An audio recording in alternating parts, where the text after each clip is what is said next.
Hello everyone, this is Akash Shukani and welcome to Samarpan Techno School Biology YouTube channel. તમે ભણી રહ્યા છો આજે ચેપ્ટર નંબર 16 પર્યાવરણીય સમસ્યાઓ.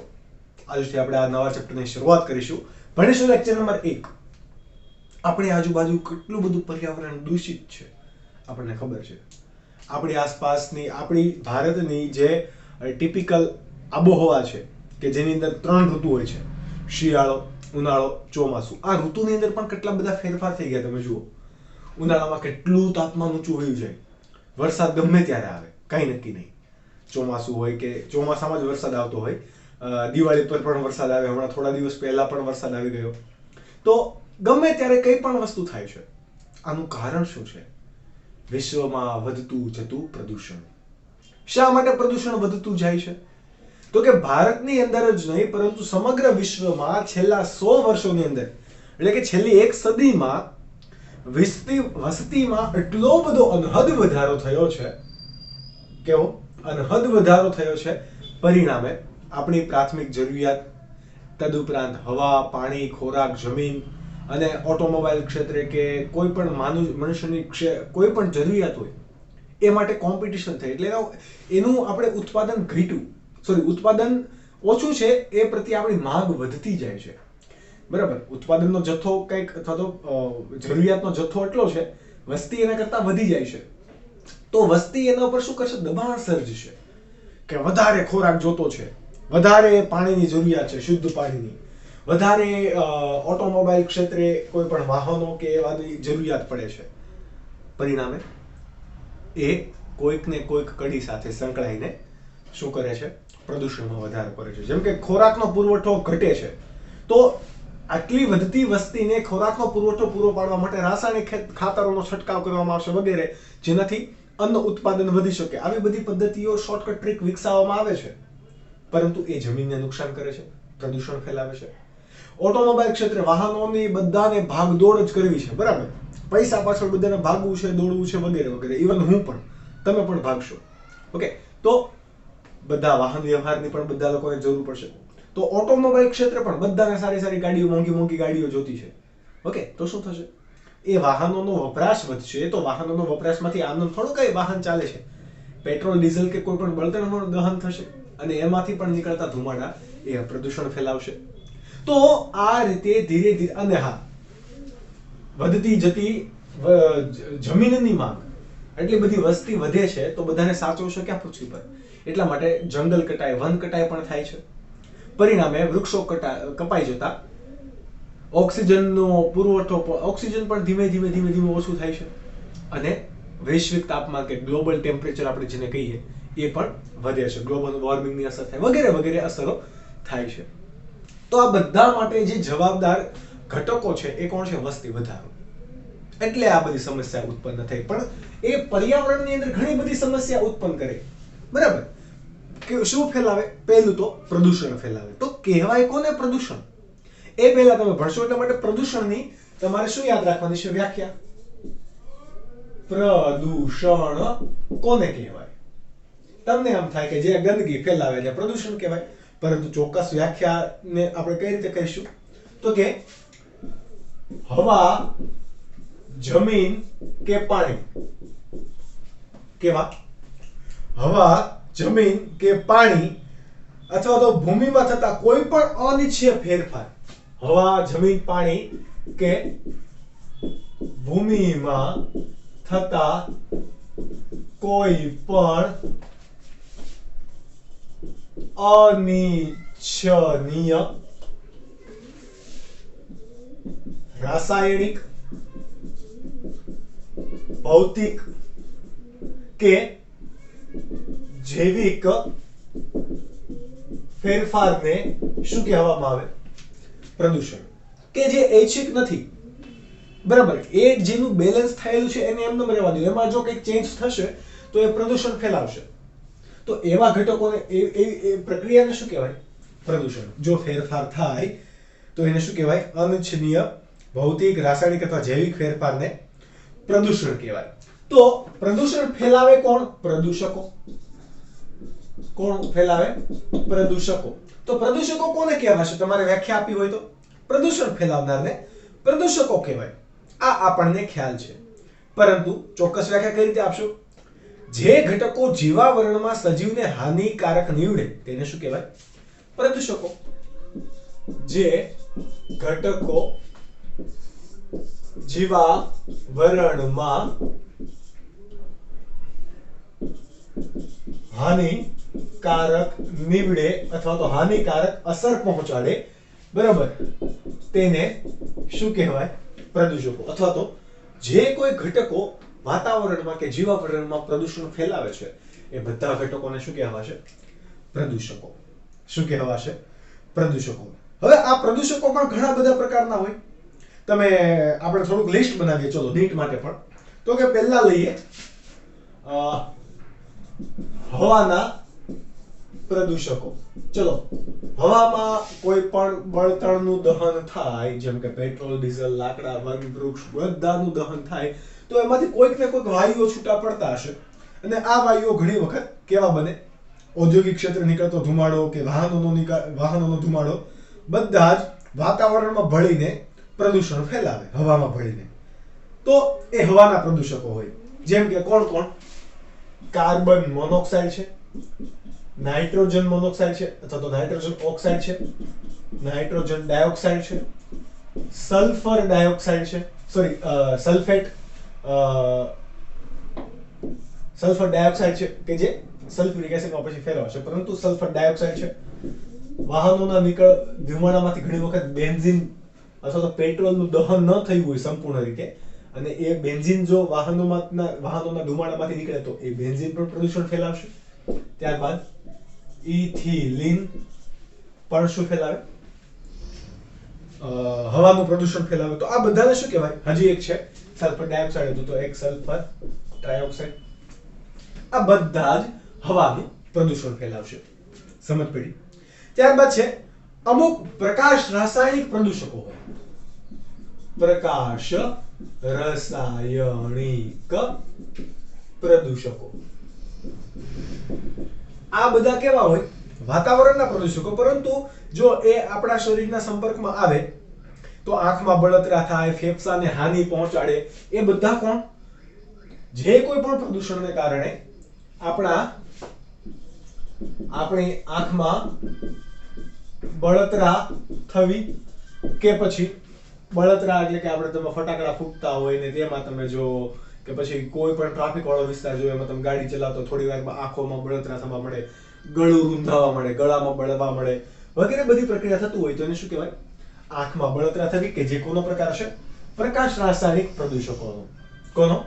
પ્રકાશ રાસાયણિક પ્રદૂષકોનો. ત્યારબાદ એ જો હવા શ્વાસમાં ભળે છે અને ફેફસા સુધી જાય છે તો ફેફસાને પણ શું પહોંચાડે?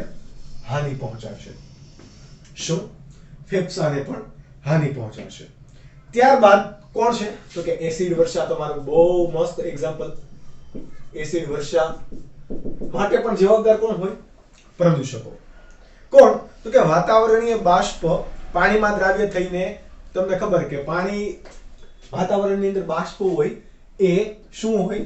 આ સ્વરૂપે H2O ગેસ સ્વરૂપે હોય. આ વાહનો કે એમાંથી નીકળતા ધુમાડા કયા સ્વરૂપે હોય? સલ્ફર ડાયોક્સાઇડ, એ પણ ગેસ સ્વરૂપે, પ્લસ નાઇટ્રોજન ડાયોક્સાઇડ, એ પણ જો આ બધા ગેસ સ્વરૂપે હવામાં ભળે છે, બરાબર, આ બધા ઘટકો હવામાં ભળે છે તો એ વાતાવરણની અંદર ઊંચે હવામાં જઈને શું બનાવશે? H2SO4 ગેસ સ્વરૂપે. કયા? H2SO4 ગેસ સ્વરૂપે, અથવા તો નાઇટ્રિક એસિડ ગેસ સ્વરૂપે બનાવે કે ના બનાવે? હવે આ ઘટકોનું ઘનીકરણ થાય અને વાદળો સર્જાય, બરાબર. હવાનું ઘનીકરણ થઈને વાદળો સર્જાય અને એ વાદળમાંથી વર્ષા સ્વરૂપે જો વરસાદ હેઠો પડે તો એની અંદર આ સલ્ફ્યુરિક એસિડ અને નાઇટ્રિક એસિડ જેવા ઘટકો હોય. તો આવો વરસાદ પડે તો ઘણીવાર રોડ ને એને બધાને નુકસાન થતું હોય. તમે એવું સાંભળ્યું હશે કે તાજમહેલનો પહેલા જેવી ખૂબસૂરતી હવે રહી નથી.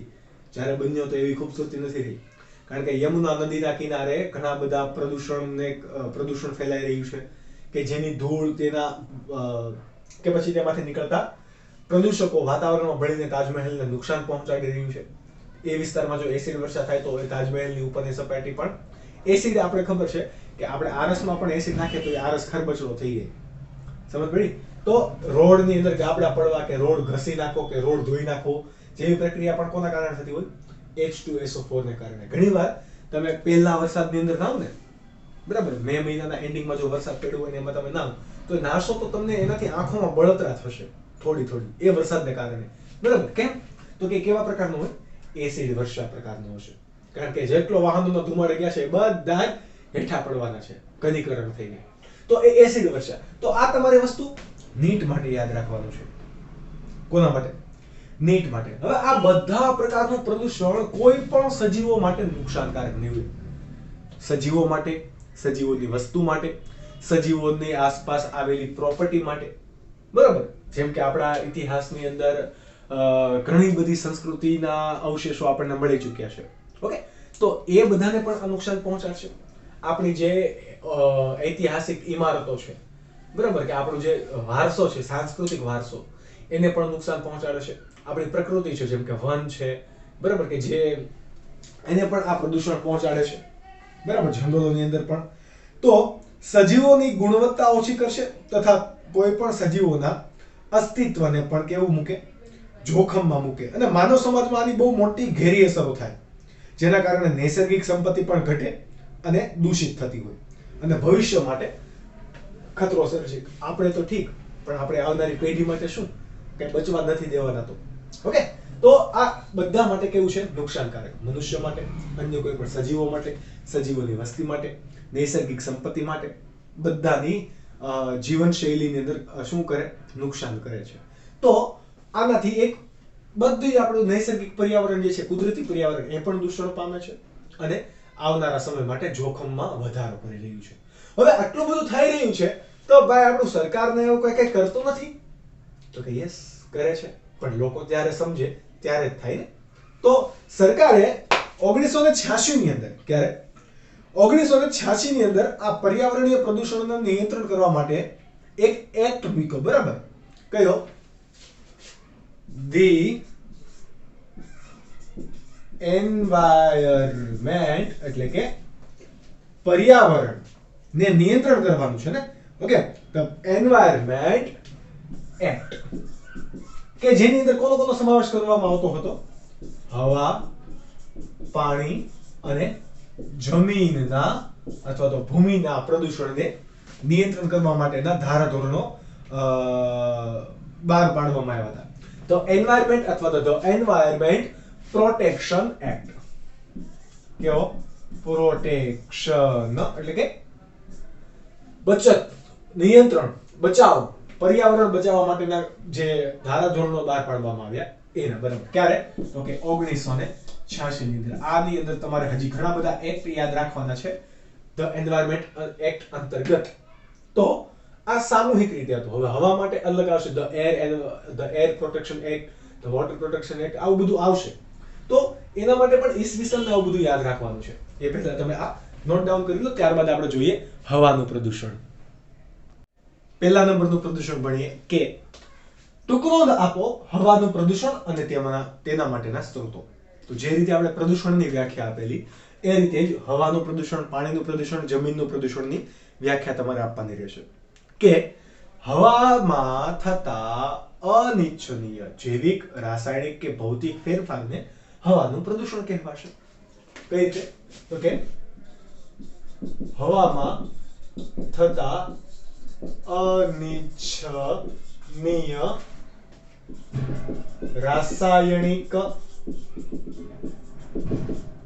ભૌતિક કે જૈવિક ફેરફારને શું કહેવામાં આવે? હવાનું પ્રદૂષણ કહેવામાં આવે. હવે હવા એ દરેક સજીવો માટે શ્વસનનો મુખ્ય સ્ત્રોત છે. કારણ કે દરેક સજીવો, મોટા ભાગે સજીવો, અજારક સિવાયની વાત કરું છું, એ બધા જ વાતાવરણમાં રહેલ હવાનો ઉપયોગ કરીને જીવે છે કે નહીં? તો કે યસ, જલીય પ્રાણી સિવાય, કે જે સ્થળ ઉપર રહે છે એ. તો કે અહીં આપણે ચોક્કસ લખીએ કે સ્થળીય પ્રાણીઓ શ્વસન માટે મુખ્ય વાતાવરણીય હવા પર આધારિત હોવાથી શા માટે શ્વસન માટે મુખ્ય વાતાવરણીય હવા પર આધારિત હોવાથી હવા અથવા તો વાયુનું પ્રદૂષણ સૌથી વધારે કેવું છે હાનિકારક છે શા માટે તો કે દરેક સજીવો શ્વસનમાં એ ઉપયોગી લેશે વનસ્પતિ હોય કે પ્રાણી ચલો આપણે વનસ્પતિથી વાત કરીએ તો વનસ્પતિ જો આવા ખરાબ દૂષિત વાતાવરણની અંદર વિકાસ પામતી હોય તો વનસ્પતિમાં શું થશે એની ભયંકર અસરો થશે જેમ કે વનસ્પતિની વૃદ્ધિ અટકે પાક ઉત્પાદન ઓછું થાય અને વનસ્પતિની પુખ્તતા પહેલા જ અકાળે મૃત્યુ થઈ જાય ઓકે તો વનસ્પતિમાં કયા અસર પહોંચાડશે તો કે વનસ્પતિની વૃદ્ધિ અટકે ત્યારબાદ પાક ઉત્પાદન ઘટે ત્યારબાદ તો કે અકાળે મૃત્યુ થાય આની સિવાય ઘણા બધા વનસ્પતિમાં રોગો પણ સર્જાશે જ્યારે કોઈ પણ પ્રાણી માટે કયા અસર કરશે તો કે આપણને બધાને ખબર છે બધા જ પ્રાણીઓ તો કેવા શ્વસન તંત્ર ઉપર બધા પ્રાણીની અસર કરશે બરાબર તો કે દરેક પ્રાણીના કોના શ્વસન તંત્રને હાનિ પહોંચાડે પરિણામે શું થાય તો કે શ્વસન તંત્રને લગતા ગંભીર તથા જીવલેણ રોગો પણ થાય પોસિબલ છે તો કે હા કે નહીં ફેફસા તમારે ડેમેજ કરી નાખશે તો તમે ઓક્સિજન અને કાર્બન ડાયોક્સાઇડ નું આદાન પ્રદાન કઈ રીતે થશે નથી પોસિબલ એટલા માટે આ રીતે એ શું પહોંચાડશે નુકસાન પહોંચાડશે હવે આ કોઈ પણ પ્રદૂષણ માટે હવાના પ્રદૂષણ માટે મુખ્ય સ્ત્રોત કેટલા છે તો કે 2 બરાબર અહીંયા આપણે લખી દઈએ શું સ્ત્રોત કેટલા છે મુખ્ય 2 એમ ઘણા બધા પરંતુ બધામાંથી મુખ્ય આવે તો કેવા કુદરતી સ્ત્રોતો અને માનવ પ્રેરિત સ્ત્રોત કુદરતી સ્ત્રોતની અંદર કોનો સમાવેશ થશે બરાબર કુદરતી રીતે જો પ્રદૂષણ વાયુનું ફેલાતું હોય તો એમાં કોનો સમાવેશ થાય એ તમારે યાદ રાખવાનું છે કે હવામાં તરતા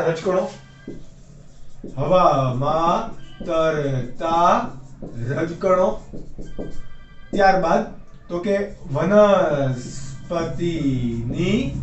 પરાગરજ તમે એવું ભણી ગયા હશો ચેપ્ટર નંબર 2 ની અંદર કે આ પરાગરજ પણ કેવું છે એલર્જીકારક છે ઘણા લોકો બગીચામાં જાય અને ત્યાં વનસ્પતિની પરાગરજ ઉડતી હોય તો છીંક આવવા મળે માથું દુખવા મળે ગળું રૂંધાવા મળે આવા બધા પણ તકલીફો થતી આપણે જોયા છે ત્યારબાદ તો કે કુદરતી રીતે જો ધુમાડો થાય છે એટલે કે કુદરતી રીતે વનસ્પતિ સળગે છે તો એ આપણે કોઈ માનવ પ્રેરિત કર્યું છે નહીં તો કુદરતી રીતે વનમાં આગ લાગે પરિણામે જે ધુમાડો થાય એ પણ કુદરતી સ્ત્રોત છે એની સિવાય એ છે તો કે લાવા ફાટતા બરોબર લાવાના પર્વતો હોય જ્વાળામુખી પર્વત હોય તો જ્વાળામુખી ફાટતા લાવા નીકળે અને એ દરમિયાન શું નીકળે ધુમાડો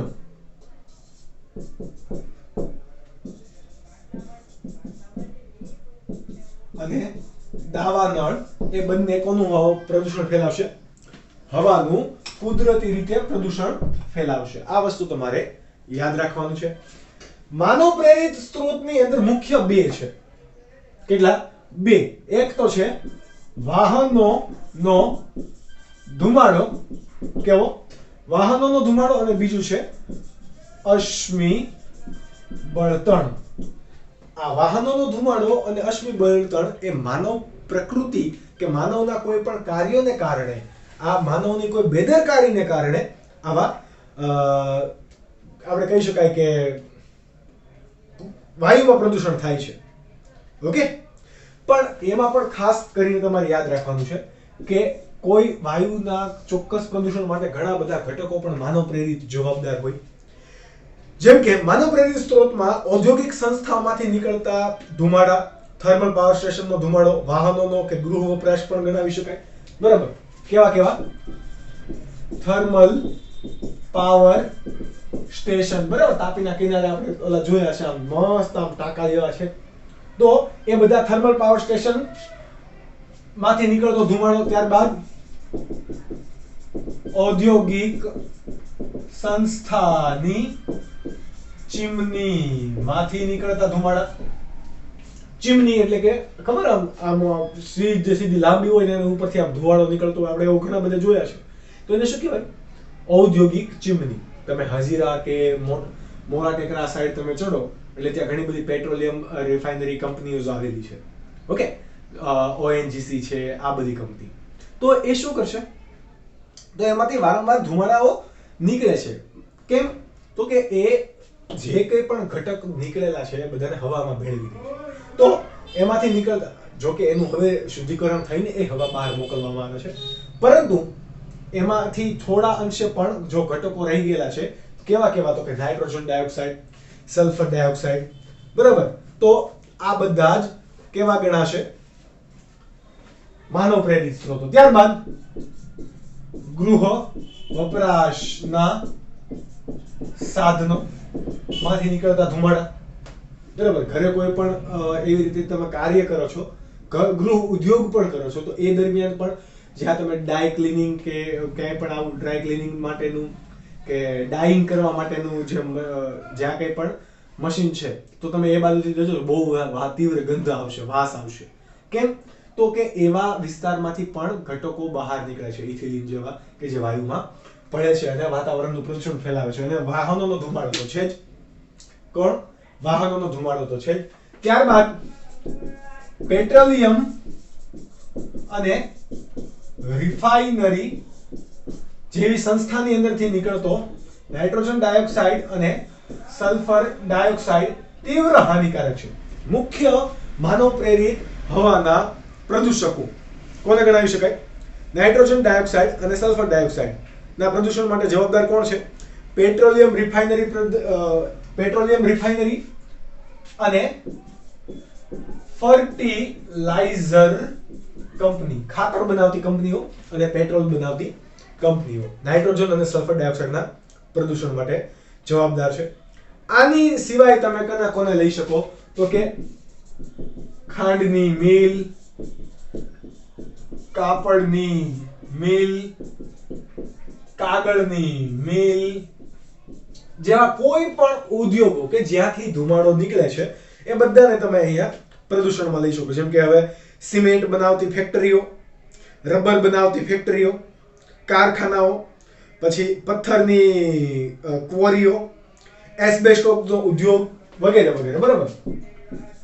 એસ્બેસ્ટોસનો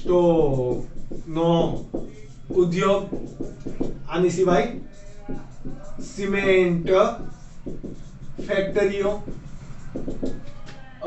પથ્થરની ક્વોરીઓ, રબર ઉદ્યોગ વગેરેમાંથી નીકળતા ધુમાડાઓ એ માનવ પ્રેરિત છે અને વાયુનું પ્રદૂષણ ફેલાવે છે. પરંતુ આ બધામાં નીકળતા ધુમાડાઓ વડે વાયુનું પ્રદૂષણ અટકાવી પણ શકાય છે. એટલે કે વાયુના પ્રદૂષણને અટકાવવા માટેની આપણે જેમ ઉદ્યોગો સારી પ્રોડક્ટ પણ બનાવે છે, એમ ઉદ્યોગોને એ પણ ધ્યાન રાખવું પડે કે વાયુને પ્રદૂષિત કરવાનો નથી, કારણ કે એને લાયસન્સ ત્યાં સુધી મળશે નહીં જો કોઈ પણ નુકસાની કે ખામી દેખાડતું હશે તો. એટલા માટે એ લોકો શું કરશે?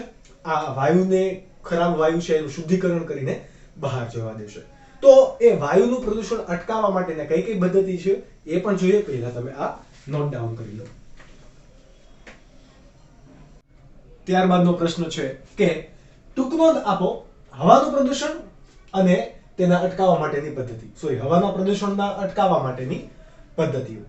હવે જે રીતે આપણે વાત કરી કે માનવ પ્રેરિત સ્ત્રોત જેવા કે થર્મલ પાવર સ્ટેશન, ઔદ્યોગિક ચીમની, પેટ્રોલિયમ રિફાઇનરી, વાહનોના ધુમાડા તો નહીં, પરંતુ અન્ય કોઈ પણ ઔદ્યોગિક સંસ્થામાંથી જે કોઈ પણ ધુમાડો હવામાં ભળે છે એની અંદર ઘણીવાર નાઇટ્રોજન, ઓક્સિજન જેવા શુદ્ધ વાયુઓ પણ હોય છે.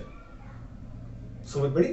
નાઇટ્રોજન અને ઓક્સિજન જેવા શુદ્ધ વાયુઓ પણ હોય છે અને ધુમાડાની અંદર ઘણા બધી અશુદ્ધિઓ પણ હોય છે. તો આ બધી અશુદ્ધિઓને રોકી રાખવી છે અને જે શુદ્ધ હવા કે વાતાવરણીય ઘટકો નુકસાનકારક નથી એવાને વાતાવરણમાં આપણે મોકલી દેવા છે. બરાબર? એને આપણે સાચવી રાખવા નથી અને વાતાવરણમાં મોકલી દેવા છે. ફક્ત અશુદ્ધિને અલગ પાડી દેવી છે કે જેને વાતાવરણમાં ભળવા દેવી નથી. તો એ માટે આપણે બે પદ્ધતિઓ છે. કેટલી? બે પદ્ધતિ. તો હું અહીંયા બંને પદ્ધતિના નામ આપી દઉં કે પહેલી પદ્ધતિ છે એને આપણે એ પદ્ધતિ કહીએ ઇલેક્ટ્રિક પ્રેસિપિટેટર્સ. કેવું? ઇલેક્ટ્રિક પ્રેસિપિટેટર્સ. હવે આ સૌથી વધુ પ્રચલિત અને ઉપયોગી પદ્ધતિ છે કે જે ક્યાં કામ આવશે તો કે થર્મલ પાવર સ્ટેશનમાં. ક્યાં જોવા મળે મોટા ભાગે આ ઇલેક્ટ્રિક પ્રેસિપિટેટર્સ? થર્મલ પાવર સ્ટેશનમાં. થર્મલ પાવર પ્લાન્ટમાંથી ઉત્પન્ન થતા ધુમાડામાંથી લગભગ 99% અશુદ્ધિને દૂર કરી દે. કેટલી? 99% કણમય પ્રદૂષકોને આપણે ટકા રાખીએ. 99% કણમય પ્રદૂષકોને દૂર કરે જેનાથી વાતાવરણની અંદર પ્રદૂષણ ફેલાશે નહીં. સમજ પડી? ચલો આમાં શું હોય તો કે આ એક ઔદ્યોગિક ચીમનીનો એક ભાગ છે. ચીમની આ પ્રકારે આમ ઊભી હશે, આ પ્રકારે ગોઠવવામાં આવેલી છે. આ બાજુથી શું આવશે? અશુદ્ધ હવા. આ બાજુથી અશુદ્ધ હવા આવી. આ બધા શું છે વચ્ચે બ્લેક કલરના તો કે નેગેટિવ ઇલેક્ટ્રોન્સ કે જેને આપણે શું કહી શકીએ? ઋણ વીજ ભારિત ઇલેક્ટ્રોન્સ. બરાબર? આ ચારે ચાર જો એકબીજાની તદ્દન નજીક ગોઠવાયેલા છે. બધા જ કેવા છે? ઋણ વીજ ભારિત. પરિણામે એની આસપાસમાં એ શું ઉત્પન્ન કરશે? તીવ્ર વીજ ચુંબકીય ક્ષેત્ર એટલામાં ઉત્પન્ન કરશે કે નહીં? કેવું? તીવ્ર અહીંયા શું ઉત્પન્ન કરેલું છે? તીવ્ર વીજ ચુંબકીય ક્ષેત્ર ઉત્પન્ન કરશે. અહીંયાથી શું આવતી હતી તમારે? અશુદ્ધ હવાના ઘટકો કે જેની અંદર ધૂળના રજકણો હતા, ઘણા બધા પ્રદૂષકો નાઇટ્રોજન મોનોક્સાઇડ કે નાઇટ્રોજન ડાયોક્સાઇડ કે નાઇટ્રોજન ટ્રાયોક્સાઇડ નાઇટ્રાઇટ સ્વરૂપે કે નાઇટ્રેટ સ્વરૂપે પણ હતા. આ બધા આવતા હતા. એ હવે આ વીજ ક્ષેત્રમાંથી પસાર થશે. ક્યાંથી? આ વીજ ક્ષેત્રમાંથી પસાર થાય. બરાબર? આગળની બાજુએ આ પટ્ટીઓ શું રાખેલી છે તો કે સંગ્રાહક પ્લેટ અથવા તો સંગ્રાહક તકતી. તો આ બધું શું છે? સંગ્રાહક તકતી. આ તીવ્ર વીજ ચુંબકીય ક્ષેત્રમાંથી હવા કે અશુદ્ધ હવાને પસાર કરતા મોટા ભાગના પ્રદૂષકો કે ધૂળના રજકણો કે મોટા કણમય પ્રદૂષકો એ કેવા બની જાય છે? ઋણ વીજભારિત બની જાય. જે વીજભારિત હતા નહીં એ પણ કેવા બની જાય? ઋણ વીજભારિત બની જાય. અને આ સંગ્રાહક તકતી વચ્ચે જ્યાં ખૂબ જ ઓછી જગ્યા છે, બરાબર, કે જ્યાં હવાની ઘનતા પણ કેવી હશે? ઓછી. જ્યાં આની વચ્ચે હવાની ઘનતા કેવી હશે? ઓછી. એ પ્રદેશમાં જઈને અહીંયા અવસાદન પામી જાય છે. એટલે કે તકતીઓ સાથે ચોંટી જાય છે. કેમ? તો કે એ ઋણ વીજભારિત હતી.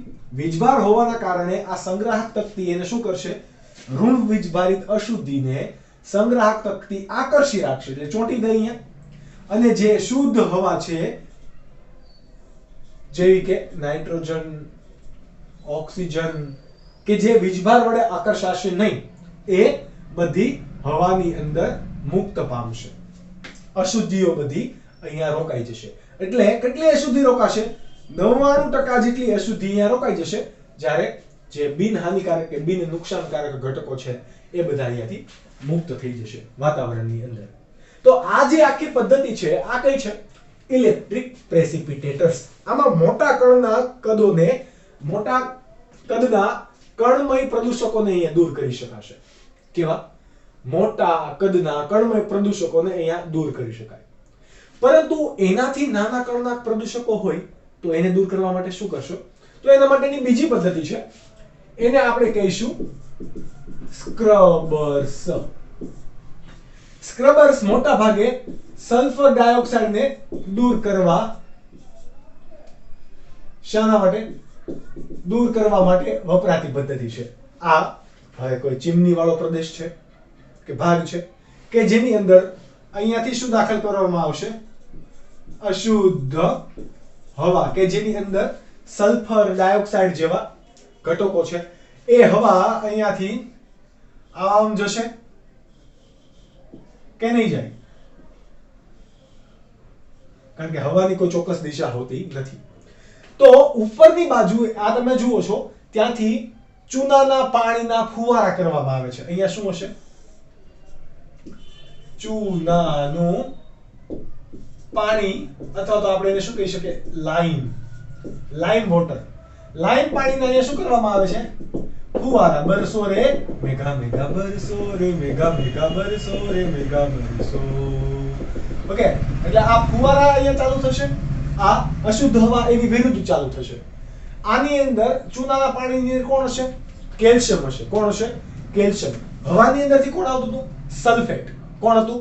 સલ્ફેટ. એ કેલ્શિયમ અને સલ્ફેટ અહીંયા ફૂલ સ્પીડમાં સ્ત્રોતમાં આવતું હોવાથી અહીંયા કેલ્શિયમ સલ્ફેટ સ્વરૂપે જોડાઈ જશે. કોના સ્વરૂપે? કેલ્શિયમ સલ્ફેટ સ્વરૂપે એ જોડાઈ જશે. અને આ કેલ્શિયમ સલ્ફેટની ઘનતા વધારે હોવાને કારણે આવા કેલ્શિયમ સલ્ફેટ અહીંયાથી એટલે કે પ્રદૂષકો સ્વરૂપે બહાર નીકળી જશે. અને જે કોઈ પણ આ પાણીના ઘટકો સાથે સંયોજાઈ શકતું નથી એ અહીંયા જાળી જેવી રચના હશે એમાંથી બહાર જતા રહેશે. એટલે કે આ સલ્ફેટ જેવા અતિ સૂક્ષ્મ કણીય પ્રદૂષકોનું કોણ નિકાલ કરે છે? સ્ક્રબર્સ. કોણ નિકાલ કરે છે? સ્ક્રબર્સ. આ પદ્ધતિ કોના માટે વપરાય? તો કે લઘુત્તમ ભેજ ધરાવતા ઔદ્યોગિક ધુમાડામાંથી પ્રદૂષકોને દૂર કરવા માટે વપરાય. લઘુત્તમ ભેજ એટલે કે બહુ આ ધુમાડાની અંદર ભેજ વધારે હશે નહીં. ઓકે, એવા પ્રકાર માટે આ પદ્ધતિ વપરાવવામાં આવે. આ પદ્ધતિ કઈ પ્રક્રિયા અથવા તો કઈ ભૌતિક પ્રક્રિયા ઉપર કાર્ય કરશે? તો કે કેન્દ્ર ત્યાગી બળ દ્વારા રજકણના કણો અલગ પામશે. કેવા? તો કે આ ઉપર જતા હતા, આ નીચે આવ્યા, બરાબર? આ ચીમનીમાં આવી રીતે આમાં ફરશે પાણી. સમજ પડી? ચૂનાના નીચેનું પાણી આવી રીતે આમ ફરતું જશે. એટલે કેન્દ્ર ત્યાગી બળ વડે અહીંયા, કારણ કે જો ગળની જેવું છે, કેન્દ્ર ત્યાગી બળ વડે બધા જ ઘટકો નીચા પડી જશે. કે આ કેન્દ્ર ત્યાગી બળની જે પદ્ધતિ છે એને શું કહેવાશે? ચક્રવાત પૃથ્થકરણ અથવા તો પ્રક્ષેપ પૃથ્થકરણ. કઈ પદ્ધતિ? ચક્રવાત પૃથ્થકરણ, કે જેની અંદર કેન્દ્ર ત્યાગી બળનો ઉપયોગ કરીને આ બધા ઘટકોને દૂર કરવામાં આવે છે. કેવા? અતિ સૂક્ષ્મ. અહીંયા ખૂબ સૂક્ષ્મ હોય તો એવા ઘટકોને પ્રેસિપિટેટર્સ થી દૂર કરી શકાતા નથી. એના માટે સ્ક્રબર્સ યુઝ કરીશું. હવે central pollution control board CPCB. કેવું? CPCB આ એક બોર્ડ છે કે જે પ્રદૂષણ કંટ્રોલ કરતું બોર્ડ છે, બરાબર? કેન્દ્રીય બોર્ડ. તો સેન્ટ્રલ પોલ્યુશન કંટ્રોલ બોર્ડ, આ સંસ્થાએ એવું કીધું કે જે કોઈ પણ પ્રદૂષકો કે કણો 2.5 માઇક્રોમીટર, કેવા? 2.5 માઇક્રોમીટર કરતા કદમાં જે ઘટકો નાના છે એ જો હવામાં શ્વાસમાં ભળે છે તો એ ફેફસાને અને શ્વસન માર્ગને તીવ્ર નુકસાન પહોંચાડે. કે જેમાં ફેફસાને લગતા રોગો થઈ શકે, શ્વસનમાં બળતરા થઈ શકે, ફેફસામાં કે શ્વસન માર્ગમાં સોજો આવી શકે અને શ્વાસ રૂંધાય જેવા ઘટકો સામેલ થાય. ઓકે, એટલે 2.5 માઇક્રોમીટર કે તેનાથી નાના કદના કણો માનવ સ્વાસ્થ્ય માટે કેવા છે? નુકસાનકારક. એટલા માટે 2.5 માઇક્રોમીટર કે તેનાથી નાના કદના ઘટકોને શું કરવા જોઈએ? આવા પ્રદૂષણ નિયંત્રણની પદ્ધતિ વડે નિકાલ કરવો જોઈએ. આ સવાલ વારંવાર નીટ માટે પૂછાઈ ગયો છે અને ગુજરાત બોર્ડ માટે પૂછાઈ ગયું છે. કોણે આપ્યું CPCB નું પૂરું નામ અને 2.5 માઇક્રોમીટર? આ તો વારંવાર પૂછાય છે, એટલે તમારે યાદ રાખવાનું. તથા એવું પણ પૂછાય છે કે સ્ક્રબર નીચેના પૈકી કયા વાયુના નિકાલ માટે કાર્ય કરશે? તમને સ્ક્રબર પદ્ધતિ આવડતી હશે, પરંતુ આ નહીં ખબર હોય. સલ્ફર ડાયોક્સાઇડ માટે દૂર કરવા યાદ હોય, પરંતુ આપણને એટ ટાઈમ ભૂલાઈ જતું હોય. તો આ બધી વસ્તુ તમારે યાદ રાખવાની છે ગુજરાત બોર્ડ અને નીટ માટે પણ. મળીશું નેક્સ્ટ લેક્ચરની અંદર, ત્યારે વાયુના પ્રદૂષણ વિશે વધારે વાત કરીશું. બરાબર, ત્યાં સુધી તમે મહેનત કરતા રહો, વાંચતા રહો. Bye bye and take care.